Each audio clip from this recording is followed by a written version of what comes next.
Maitsva toidutee on toimumas Kastre vallas juba 3. korda. Sel aastal siis 13.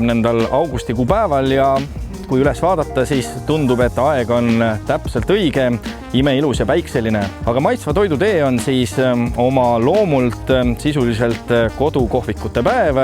Pakutakse väga erinevat, menüü on rikkalik, saab nii soolast, saab magusat, saab pehmet, saab krõbedat, nii et kindlasti igale maitsele seal midagi on jagumas. Aga mitte ainult, pakkujaid on ka näiteks selliseid, kes pakuvad köögivilja, juurvilja, iseteeninduspunktist saab osta värsket kartulit ja kogu selle sündmuse idee on tulnud meil kogukonnast seest.